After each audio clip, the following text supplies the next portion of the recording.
Pre-cut fabrics are something that are great to incorporate into your quilting designs because they really save you time in your cutting because they're pre-cut fabrics. So pre-cuts come in all different shapes and sizes. Jelly rolls are 2.5-inch strips. Charm packs are 5-inch squares. There are layer cakes. There are mini charm packs. There's all different kinds of pre-cut fabrics that you can pick from. And while that does make your cutting very much quicker because you don't have to cut all of these strips, it is still important to measure those pre-cuts, especially if you're going to be making a quilt that is a combination of pre-cut fabrics and regular fabric that you're going to have to cut. The reason for this is because most pre-cuts come with some kind of pinked edge. So you can see right along here, there's a pinked edge along this strip, and it is very large pinks, I guess if you will, very large triangles that come out away from the edge. This is another pre-cut fabric here. Again, it still has a pinked edge, but it is much smaller. So they're just teeny tiny little zigzags or jagged edges that go around.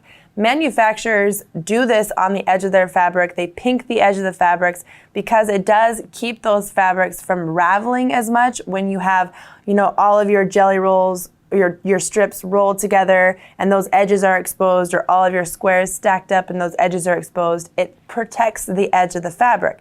But what can happen is that the 2.5-inch strip may not actually be 2.5 inches from the outside edge of that pinked edge. Maybe it's 2.5 inches from the inside edge of the pinked edge. It can vary from manufacturer to manufacturer, so it's very important that you measure to make sure you know exactly what size your strip is or your square is before you use it. So for example here, this is our little charm pack. It should be a perfect 5-inch square.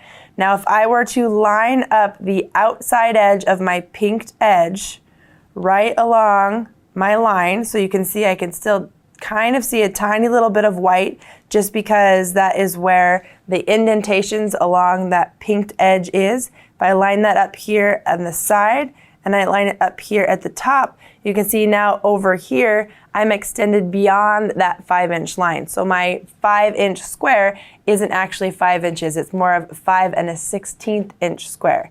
Now something like that is very, very minuscule, and I probably would not even think about it or consider it when I'm using this piece because it is so small. So something like that I'd probably just leave as is. This one here is a jelly roll, so it should be 2.5 inches. You can see here if I lay the outside pinked edge of my 2.5-inch strip right along the line on my cutting mat here, I'm not at 2.5 inches. I'm closer to all the way up to 2 3/4 inches, which if you're gonna try and put this pre-cut 2.5-inch strip with other strips of fabric that you are gonna cut that are 2.5 inches, they're gonna be quite a bit off.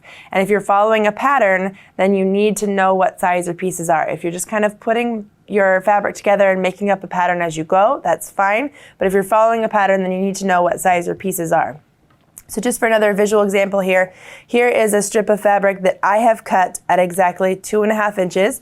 And if I were to sew these two together, you can see that if I lay my 2.5-inch strip that I cut on the 2.5-inch jelly roll, all of those pinked edges of my under fabric are exposed on the outside edge.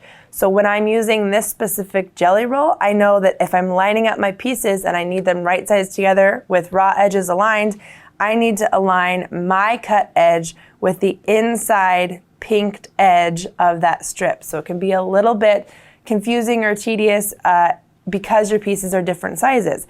One way that you can combat that is if you're only going to use a few of these pre-cut pieces in your quilt, you may consider trimming off those pinked edges. With this one here, I wouldn't do it. They're way too small and it wasn't enough of a difference. But with this one here, because there is so much of a difference between the sizes of strips, I actually would come in and cut off those pinked edges. So I have a 2.5-inch strip and I'm going to use my 2.5-inch ruler. I'm going to lay my ruler down in the center of my strip, and then I'm just going to come along one side. I'm going to cut off all those little pinked edges, right like so. I'm going to go ahead and flip my strip around. Going to bring my ruler in, make sure my ruler is aligned right on my new straight edge and come in and cut the other side right at 2.5 inches. And I would continue doing that, sort of moving my way along my cutting mat as I go. That way, this is going to create a lot of mess in your sewing room. If you try to make one cut, brush it away, make another cut, brush it away. So I like to try and go in rows. That way when I'm done, I can have just one little pile of all of my little pinked pieces that I've cut off. But now, if I were to take my jelly roll and my 2.5-inch strip that I cut by myself, and I line them right sides together, now my pieces are exactly the right size. I can align those raw edges. I don't have to worry about, oh, is it the outside of the pinked edge? Is it the inside of the pinked edge? Now I know I can just align my pieces, raw edges together.